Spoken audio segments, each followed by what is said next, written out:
সামনের ভারত হবে মুসলমানদের, সামনের পৃথিবী হবে মুসলমানদের। ঠিক না ঠিক?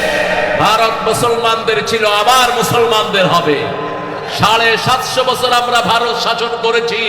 ভারতের কোন স্মৃতি হিন্দুদের নেই, সব স্মৃতি আমাদের।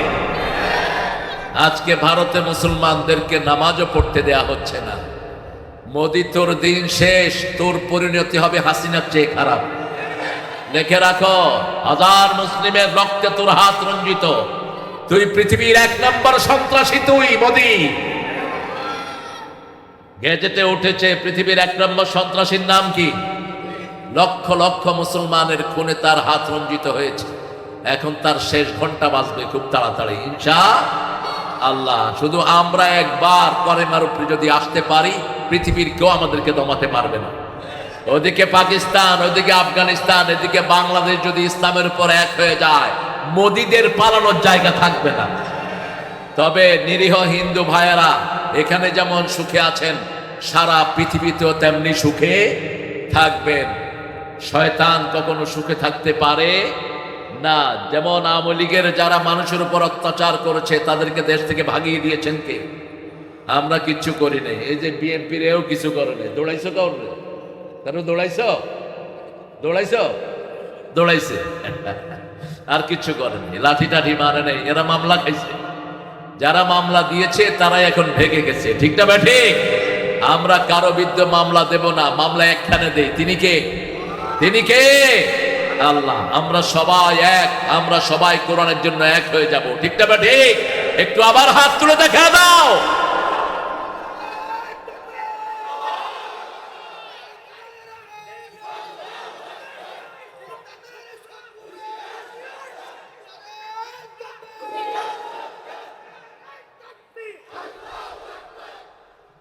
আল্লাহ আমাদের এই স্লোগানকে কবুল করুন।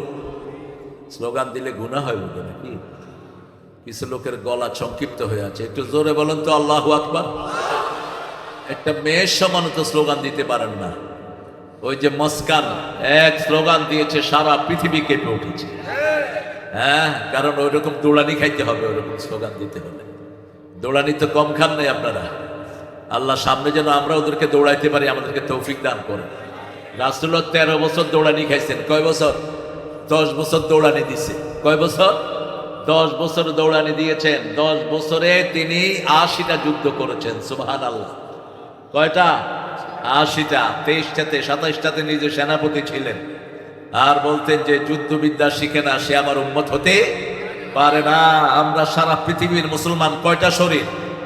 কয়টা? জোরে বলেন কয়টা? আমাদের কালেমা কয়টা? আমাদের রাসূল কয়জন? আমাদের কোরআন কয়টা? আমাদের নামাজ কয়টা? আমাদের রোজা কয়টা? আমাদের আল্লাহ কয়জন? কুল হুয়াল্লাহু আল্লাহুস লাম ইয়ালিদ ওয়া লাম ইউলাদ ওয়া লাম ইয়াকুল লাহু কুফুয়ান। যারা যারা পড়েছেন বেহেশতে বাড়ি তৈরি হয়ে গেছে। বেহেশতে বাড়ি বানাতে চান তো? দুনিয়ার বাড়ি থাকে না, সরকার শেষ, বাড়িও শেষ, কিন্তু জান্নাতেরটা কেউ নিতে পারবে না। সবাই একসাথে পড়েন, কুল হুয়াল্লাহু আহাদ আল্লাহুস সামাদ লাম ইয়ালিদ ওয়া লাম ইউলাদ ওয়া লাম ইয়াকুল লাহু কুফুয়ান আহাদ। লক্ষ লক্ষ মানুষ একসাথে যখন পড়েছেন, 10 বার পড়লে জান্নাতে একটা বাড়ি তৈরি হয়ে যায়। এখন আপনাদের এই জায়গাটার নাম হলো হাওয়া জোত। অর্থ কি? হাওয়া জোত। হাওয়া জোত অর্থ কি? হায় হায়, ও মেয়ে ছিল। বাহ, এই যে সুন্দর ইতিহাস দিয়েছে। মা হাওয়ার নামে মেয়ে। হাওয়া আমাদের মা, পৃথিবীর সবচেয়ে সুন্দরী জ্ঞানী ছিলেন মা হাওয়া। কে ছিলেন? মা হাওয়া থেকে সবাই রূপ পেয়েছে। পৃথিবীর যত মেয়েরা রূপ পেয়েছে কার থেকে? মা হাওয়া থেকে। তিনি ছিলেন অত্যন্ত রূপসী, গুণে গুণান্বিত, অসাধারণ একজন মহিলা। তিনি ছিলেন আমাদের প্রিয় আদম আলাইহিস সালামের সম্মানিত স্ত্রী। মেয়েকে আল্লাহ জান্নাতে বানিয়েছেন, আর আদমকে বানিয়েছেন তায়েফ এবং মক্কার মধ্যখানের একটি জায়গায়। এই জন্য মেয়েরা সুন্দরী হয় বেশি, কারণ জান্নাতটা সুন্দর। জান্নাতটা সুন্দর। মেয়েরা কখনো সন্তুষ্ট হয় না। আপনি 10টা শাড়ি দিবেন, যদি জিজ্ঞেস করেন আর লাগবে, বলবে দিলে ভালো হয়, দিলে ভালো হয়, বলবে না লাগবে না। এটা জান্নাতের গুণ, ইনফিনিটি। বেশি চায়, সুন্দর চায়, সাজতে চায়, হুলিয়া, একটু ডেকোরেশন চায়। She wants to decorate herself all the time, presentable. সে সব সময় সেজে গুছে থাকে। এবং রাসূল বলতেন, মেয়েদেরকে সাজার সময় দিবা, বাহির থেকে এসে ফুট করে ঘরে ঢুকে পড়ো না। Just to make her satisfied, she is clean and she is perfumed one. সে খুব সেজে গুজে আছে, সুগন্ধি লাগানো আছে, তোমার জন্য এই সময়টা তাকে দিবে। আলহামদুলিল্লাহ। যেই স্ত্রীকে দেখে স্বামী খুশি হয়, ওই স্ত্রী নেককারিনী স্ত্রী, আলহামদুলিল্লাহ। যেই স্ত্রী স্বামী না থাকলে স্বামীর সম্পদ হেফাজত করে, হাফিজিন আলিল গায়ব, আর স্বামী যখন থাকে না সে নামাজ পড়ে আর স্বামীর জন্য ইজ্জতকে সংরক্ষণ করে রাখে, ওই মেয়ে পৃথিবীর সবচেয়ে দামি সম্পদ। রাসূল বলেছেন, আর দুনিয়া মাতাউন খায়রু মাতাউহা আল মারআতুস সালিহা। এই পৃথিবী একটি সামগ্রী। মাতা বলা হয় জুতার নিচের যে সোল, এটাকে।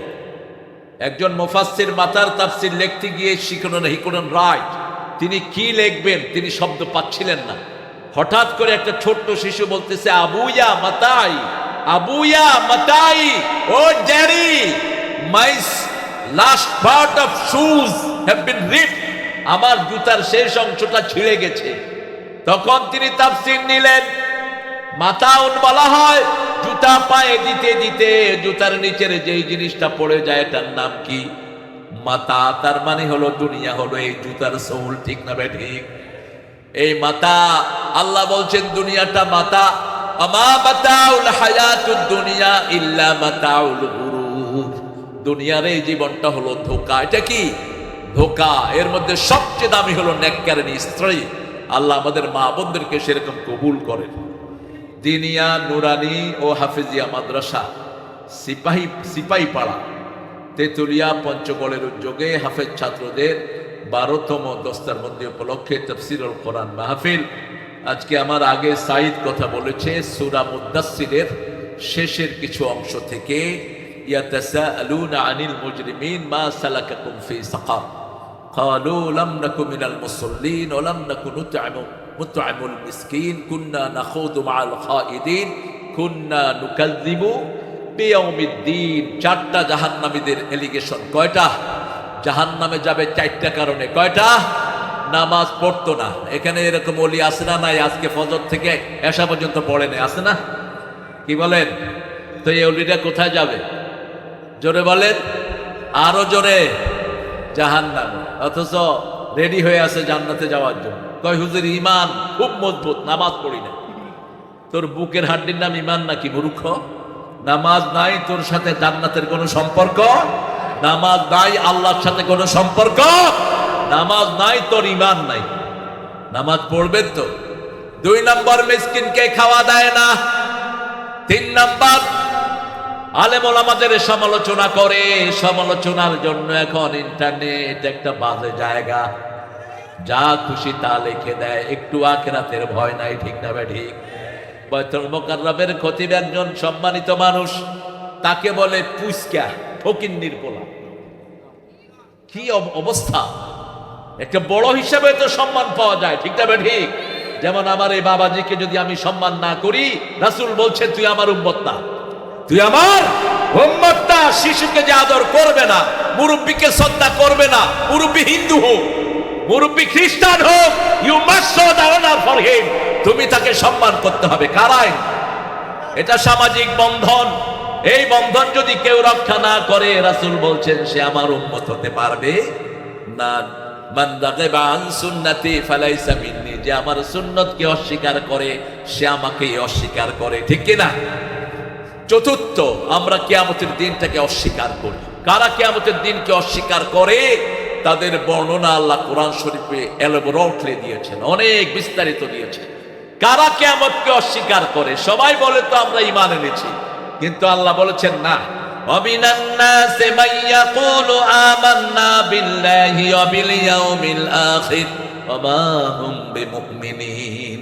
সূরা বাকারার 7 নম্বরে গিয়ে আল্লাহ বলছেন, among you there will be the people তোমাদের মধ্যে এমন মানুষ আছে যারা দাবি করে তারা মুমিন, তারা আখিরাতে ঈমান এনেছে, আসলে তাদের ঈমানও নাই, তারা মুমিনও না। কে বলছেন?